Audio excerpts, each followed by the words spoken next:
Veľmi nepríjemné. Úprimne, nechcela by som byť redaktor.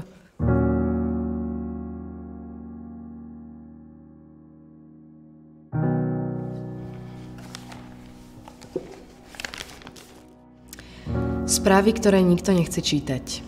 Váš novinár je úplný debil. Žiadam o popravu obesením pre toho novinára. Vopred ďakujem. Ja len dúfam, že takých ako ty buď zastrelia, obesia alebo vyženú zo Slovenska. Možno sa raz nájde niekto, kto vystriela celú vašu redakciu. Uvidíš tie oslavy na druhý deň. Vaše deti vás budú preklínať, obrezané, nafetované. Vaše matky boli veľké keď porodili takých dezinformátorov. Máte len jedinú možnosť zdochnúť. Zlatý holokaust. Mne z toho asi je celkom zle, akože toto čítať. Môžeš sa nahnevať, ale toto by si človek v živote nemal dovoliť. Prosím, prečítajte nahlas to, čo je na poslednej strane. Vytlačme nenávisť zo žurnalistiky.